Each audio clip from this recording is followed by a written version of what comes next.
Let your neighbors in New Jersey know what's going on, and tell us what it's like if you're sitting there in this right now. But right now, it's mostly flooding. Is that that's the right. current danger? That's the current danger. I thought the winds, they started to kick up last night. Oh boy, this is going to trees over and all this stuff. It did not get that severe, apparently. And again, I would appreciate a report from people who are down in the area that is flooded right now. They're having where emergency conditions prevail. 1-800-283-101.5 is our number. Another thing, right after the 7 o'clock news, or about 7:10, I want to repeat something we talked about day before yesterday, I believe it was. This was a law in New Jersey that was signed by Governor Whitman, and it's supposed to go into effect, I believe it is in April, nobody can figure out exactly what the purpose in this thing was, and it makes no sense at all. This is banning in New Jersey the sale of baby food, cosmetics, and certain drugs by itinerant vendors. That's going to be the law. And so it had a lot of people calling and faxing who just heard the tail end of it. And so I'll repeat that because this could be very important to you. Marcus in Absecon. Marcus, you're on New Jersey 101.5. Good morning. Good morning. I appreciate you calling. Where are you now? You're in Absecon. Yes, sir. What's it like right now? It's really, really windy. It's like the rain is just like coming down. We're flooded in, and it's like nuts. So what do you do today? You just sit this one out? I think we're going to have to. There's a bunch of us staying tonight at a friend's house, and it's like flooded. Uh-huh. It's like, excuse me, it's like real difficult to get out. Do you have any flooding in the house yet, or just? No, we're located on the third floor. Okay. So, I mean, It'll be a long time before you have to worry about it. Our vehicles may not be able to get through the water. Yeah. Because they sit kind of low. So it's like, I don't know, we tried calling the school, and they're like, yeah, we still got class. So, I don't know, we're trying. Well, now, you still have your utilities. Yeah, well, everything's still on. It's just the rain. It's like flooded. It's just like the rain and heavy wind. Thank you, Marcus. Thank you very much. I do appreciate it. 1-800-283-101.5. Yeah, some of these the towns are pretty well shut off, so we thought we'd try to reconnect them here with the radio, with the world. 1-800-283-101.5. If you're there, if your telephone's working, if you're not too busy bailing, we would appreciate hearing from you.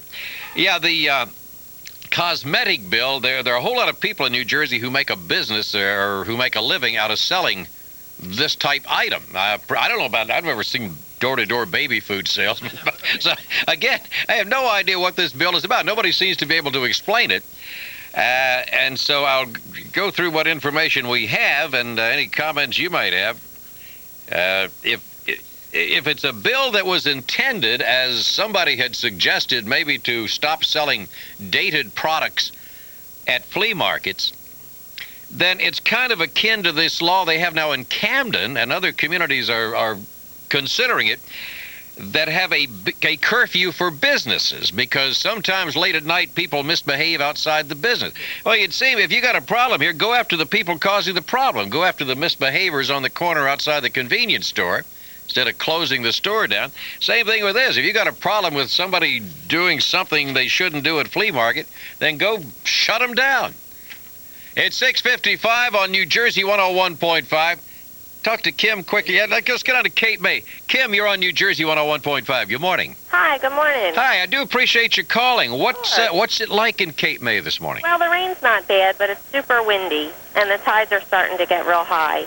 And I'm on my way to work, and I'm getting there fine. So you're going to be able to get there? Yeah. How far away do you work? It's about 20 minutes. Okay, and you think you can make it okay? Yeah, the parkway is clear. All right, good luck to you, Kim. Good luck. Okay, that's reassuring. Parkway is clear down south. 6:56 on New Jersey 101.5. Weather just ahead. If it's on your mind, it's on the air. Call Jim Gerhardt at 1-800-283-101.5. New Jersey 101.5.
SCN8, the Comcast Network.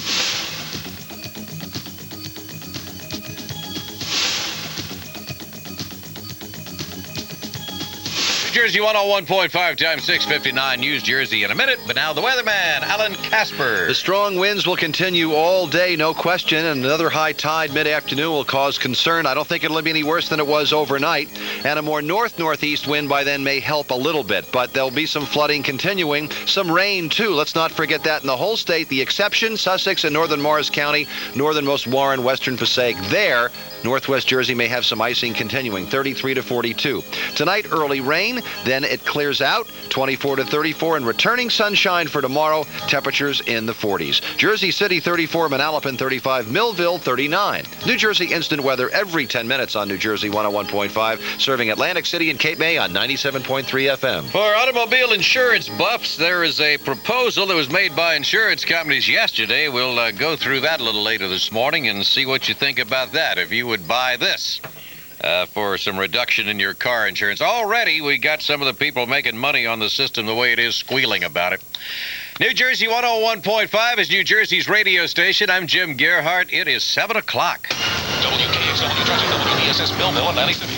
Around the clock, around the state, from the cities to the shore. This is News Jersey. Flooding seals off the barrier islands. I'll have that story and more in a minute. Alan Casper's commuter forecast: strong winds continuing, some rain, even sleet or wet snow in parts of northwest Jersey. Temperatures from 33 to 42.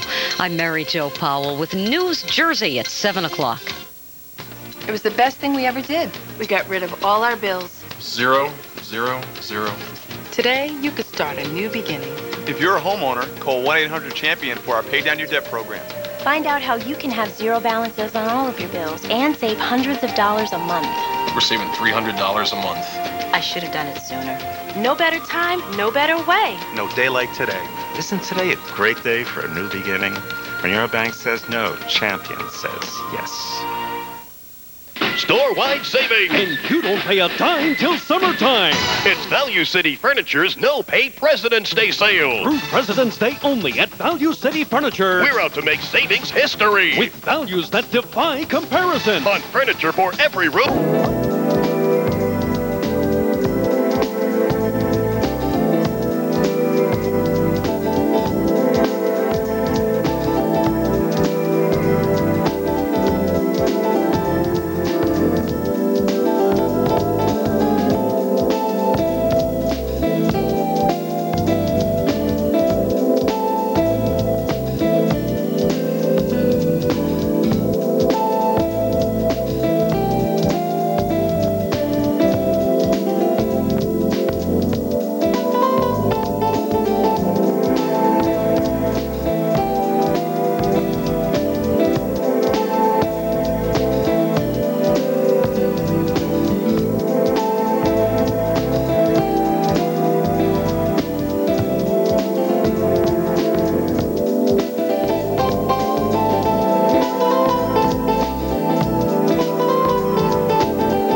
WeatherScope.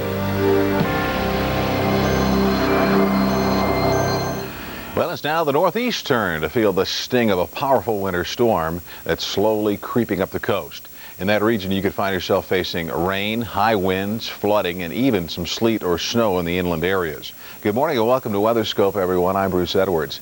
Now, the storm still covers a wide area all the way from the Atlantic seaboard into Ohio. Now, for the latest on the storm, including live reports, let's check in to the Forecast Center with Vivian Brown. Good morning, Vivian. Good morning, Bruce. I tell you what, this has been a major storm. The last 24 to 48 hours, we've had very, very heavy rains. Virginia Beach, over 6 inches of rain have been reported. We've also had reports of heavy snow in the mountains of western Maryland. Let's show you where that system is located this morning. It has basically pushed just off the coast of North Carolina. You can see it spinning here. But notice the counterclockwise flow around it shows moisture being pulled all the way back across the Ohio River Valley into central and southern Illinois, Indiana. We've had reports of very heavy rains right along the immediate New England coast and the mid-Atlantic, and very, very gusty winds. Now, with this in mind, that moisture been pulled in where the temperatures are above freezing, we have precipitation in the form of rain generally along the coast of Massachusetts from Nantucket to Martha's Vineyard and Falmouth. We have reports of rain at the John F. Kennedy this morning, New York City, LaGuardia Airport, Atlantic City down to Dover, Delaware, even our nation's capital in Baltimore, still reporting rain in this area. However, temperatures are below freezing to the north of the front, to the north of this line, that is, and we have reports of snow and freezing rain a little bit inland near New Haven, Connecticut, even Hartford reporting some freezing rain this morning. We've had reports recently that the airport at Hartford is closed because of the freezing rain, so bear that in mind if you're flying into or flying out of the Hartford airport this morning. The airport has been closed because of the freezing rain. You can see generally the winds coming in from the east. They've been fairly stiff too, winds in excess of 35 and 40 miles an hour. We've had reports of 44-mile-an-hour wind gusts at Falmouth, Massachusetts, so very, very blustery to say the least along the New England coast. And with that in mind, we do have gale and storm advisories all along the coast from the mid-Atlantic, Ocracoke Inlet, northern North Carolina, all the way to East Port, Maine. And we have team coverage on this storm with our gusty winds along the coast, including Mike Seidel in Virginia Beach, and we have Lori Geary, who's at Seabright, New Jersey. And we'll start with Lori with the latest at Seabright. Good morning, Lori. Good morning, Vivian. I'll tell you, we're still dealing with some very nasty weather out here. The rains are steady, the winds gusting up to about 40 to 45 miles per hour. The Atlantic still looks pretty rough, but it did manage to stay behind the seawall, and that's good news in all of this, at least so far. However, just like many folks in this area feared, the Shrewsbury River did overflow its banks. A lot of Route 36 is just impassable. All of the streets are flooded. The next major problems come with high tides later this afternoon, and emergency management officials are just hoping for a shift in the winds. We'll just have to wait and see. We're going to take it now to Mike Seidel, who is standing by live at Virginia Beach. Good morning, Mike. How are conditions there? Now, Lori, it's been a very rough overnight here in the Norfolk, Virginia Beach area. In fact, some of the worst flooding since the Ash Wednesday storm back in March of 1962. Some of the hardest hit areas usually are Sandbridge and also the Hampton area of Hampton Roads, those areas near water. Tides ending up about 6 feet, 5 to 6 feet above average this morning. And it's been quite a rough morning. High tide here at Virginia Beach was 2:45, and over at Sewell's Point in the Norfolk area about an hour or so later. And that's when the water really came into the areas over there. And also yesterday, obviously, we had a lot of street flooding. That will not be a problem today because we're not going to have a lot of heavy rain, just this light rain and this persistent wind. Let's show you the Weather Channel mass cam, and the Atlantic is still very dangerous this morning. And even though the tide's been going out for a good 4, almost 5 hours now, the surf is still almost up to the boardwalk. Now, overnight last night, we saw the water up over on the boardwalk. Now, fortunately, we didn't lose any of the Virginia Beach fishing pier. But as we show you some of the debris which was brought back by the Atlantic, you can see the debris on the end of 16th Street. And the owner of the hotel here says he hadn't seen the water this high since 1962. That was the March storm. A lot of sea foam earlier, a lot of beach erosion. And you can see the police kind of barricade there, the plastic tape. And that's exactly where the sand was. They had it piled it up right even with the boardwalk, and now that's all gone. So a tremendous amount of beach erosion. Our next concern late this afternoon between 3:30 and 4:30, especially in the north-facing areas, because the wind now is turning from the northeast to the north. We'll have another rough high tide, expected to be about a foot lower than the high tide overnight. We'll keep you posted from Virginia Beach, where it's still windy this morning with temperatures in the mid-40s. Thanks very much, Mike, for your live report out of Virginia Beach. Still very, very choppy in the area. And with that in mind, we have heavy surf advisories still in effect along the mid-Atlantic, the Massachusetts coast, and coastal flood advisories are in effect as well from northern North Carolina all the way to the Long Island Sound. That's because winds are coming in from the east-northeast, and they're just basically pushing the water up against the coast and battering conditions here. We will continue to watch the snow and the freezing rain here with temperatures below freezing back across the